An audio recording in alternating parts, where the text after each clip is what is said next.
Next speaker, Professor David Atallah, Head of Gynecologic Department in Hotel Dieu Hospital de Liban. He will talk about fertility sparing strategies in early endometrial cancer, how to optimize patient selection. Thank you.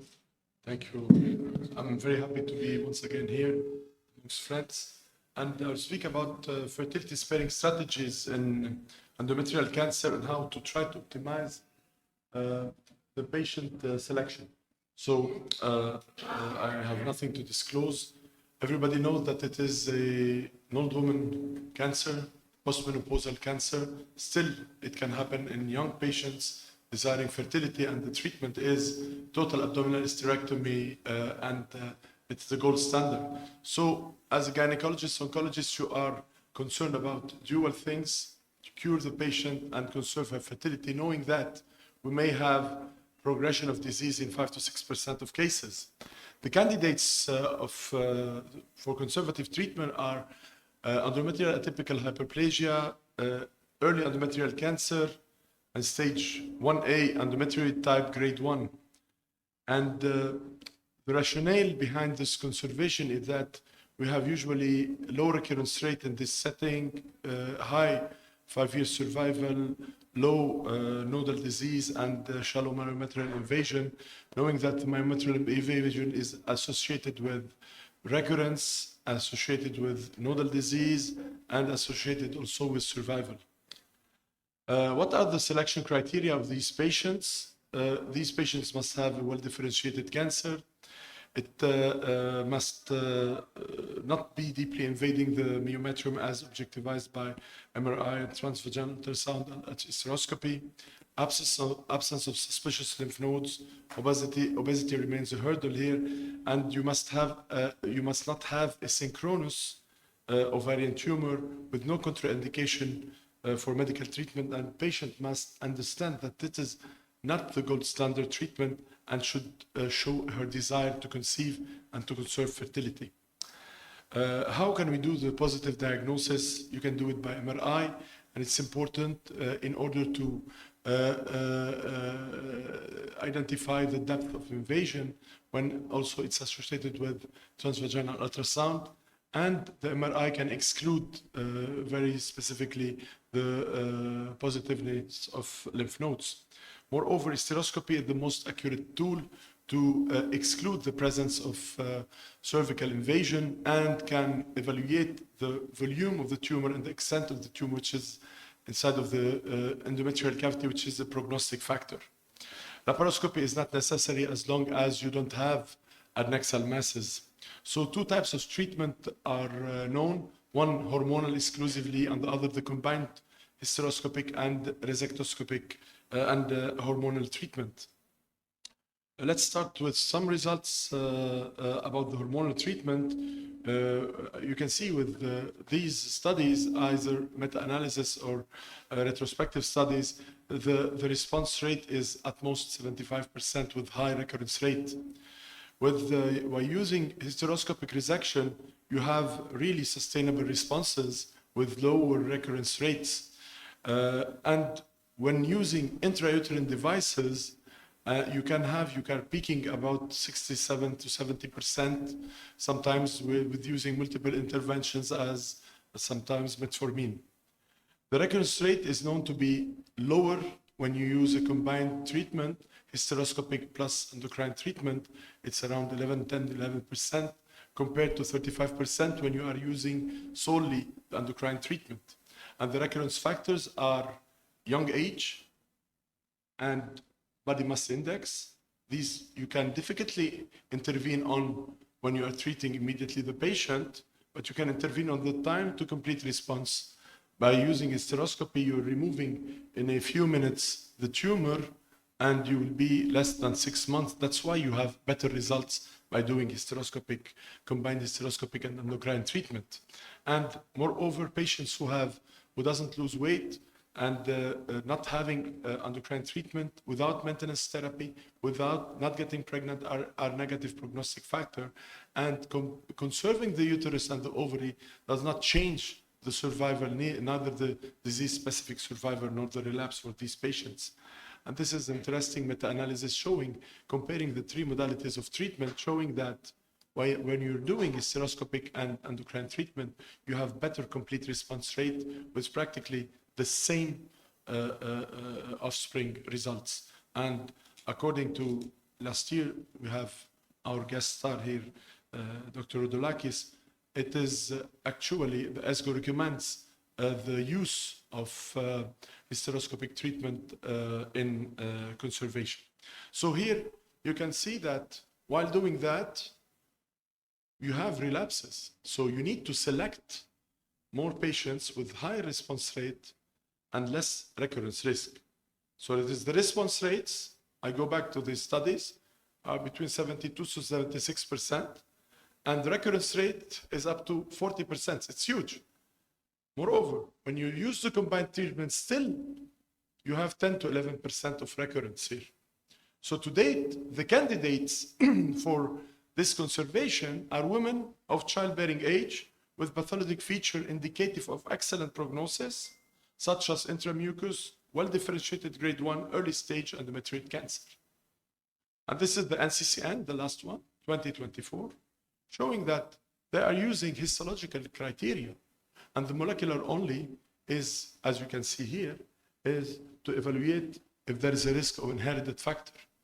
So, however, we have some pitfalls, because remind that the grade and histotype assignment is subject to imperfect concordance between diagnostic versus hysterectomy specimen.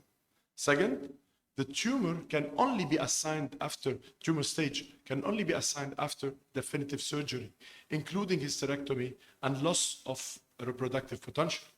Women who are diagnosed with endometrial cancer before 50 years old have a heightened risk of hereditary cancer syndrome. And what about the molecular classification? We go back to the molecular classification that is repeatedly run over in the congresses. Everybody knows the paper of Nicole here about the molecular classification, and everybody knows these figures showing that the Pol E are the best prognosis and the P53 are the worst, and you have the intermediate, which is the non-specific mutational profile, the copy number low, and the mismatch repair deficient. When you have multiple classifiers and going on, everybody knows that the good prognosis overrules the bad prognosis. And this drove the classification. Now, Alex spoke about the classification, saying that the good prognosis are Pol E, the bad ones are P53. Let's look more specifically to this interesting paper from Korea about the effect of mismatch repair on conservation. And these patients were treated only by endocrine treatment. About 57 patients classified according to the PROMISE study. The endpoints were response rate after hormone therapy, recurrence rate after complete response, hysterectomy rate, and upstage diagnosis rate after hysterectomy. Guess what? The overall is 75% as the other paper, the meta-analysis. Moreover, you can see that the complete response rate are practically way higher in MMR proficient than in deficient. Same story 6 months later, and same story, you can see that they are upstage more in MMR deficient than in MMR proficient. Moreover, this is another study from our Italian friends, and this is the team of Laurelli, who was one of the first to do the hysteroscopic resection worldwide. And you can see that amongst 25 patients, 15 were classified according to this multiple classifier, and you can see that the median follow-up is huge, 106 months, with complete regression in 80 and 86% at 6 and 9 months. These are the patients. Look at these patients. Amongst 15 patients, you have 7 that has mismatch repair deficient. Look at the patient number 7, grade 2, MSH6, Pol E. So according to the multiple classifier, this patient must not recur or must respond. In fact, it's the only patient that progressed at 3 months. Okay, there's something wrong here. Moreover, when you are subtyping here, the endometrial cancer, it's from from the memorial. It has been presented this year in 2023 at the SGO, and the paper was published freshly. You have the complete regression in 40% of cases. These patients had endocrine treatment only, not like the Italian study where they had the combined treatment. Look at here, Pol E progressed. The mismatch either progressed or are stable, no response. The response are in the copy number low, the non-specific mutational profile. So we must have questions on the Pol E here. Other thing, worse, we have patients having endometrial intraepithelial neoplasia. Look at the Pol E. 1/4 progressed. If you are going to have ratios, the best were the copy number low, the P53 wild. So I go back to the classification, the FIGO classification, and look at here, the stage, a Pol E, whatever was stage 1 or stage 2, whatever where the, if you have Pol E, it's stage 1A. But this stage 1A recurred. So there are question marks. Moreover, others tried to do better, tried to see within these non-specific mutational profile patients, which were the bad ones and the good ones. And you can see that you have the cyclin D1, beta-catenin, ER negative, high DNA damage, L1-CAM overexpression, and I think the L1-CAM is underused in the world, and BR negative are patients who are at high risk in copy number low, others are at low risk, are good ones. The bad ones in mismatch deficient are those who have cyclin D1, Lynch syndrome, or P10. The others are good ones. And moreover, there are others who try to predict the response and try to find factors on follow-up which would recur. And this has to be demonstrated still. So if we are going to see the case of mismatch repair, if we are going to do a sort of summary, they must have cyclin D1 wild type, estrogen receptor, progesterone receptor positive, lack of P10, and without Lynch syndrome. In these cases, you can consider conservation for these patients. Moreover, we need further investigations for the mutational status of the beta-catenin, the L1-CAM. In Germany, the L1-CAM is very important to sort out these patients of bad prognosis factor, okay? And the estrogen receptor, progesterone receptor status, the P10 methylation status, the cyclin D1 and other markers, and how to match this with histology if your pathologist is giving you a grade 2. So, till now, the majority of published series on fertility preserving treatment for endometrial cancer examined the traditional pathologic features before deciding about a conservative treatment. There is limited data that considered molecular classification. If we need to extrapolate the prognostic finding of new molecular classification, we may say conservative treatment can be considered in low-risk endometrial cancer with Pol E. After these data, I have doubts. Maybe a year earlier or 2 years earlier, yes, maybe. P53 wild type. P53 mutated endometrial cancer could not be.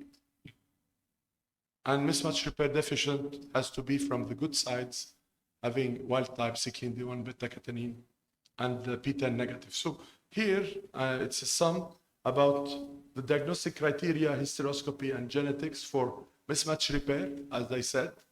They are not seeking for others. And inclusion criteria for conservation according to ESGO. It's grade 1, FIGO 1A, ERPR positive, and negative ERPR are not contraindication for conservation. So for the German, they are more pragmatic as usual.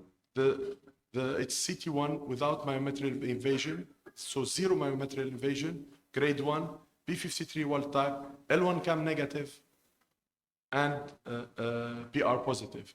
And these are the multiple studies that are ongoing in the world. Thank you. Maybe we'll have more response in the future.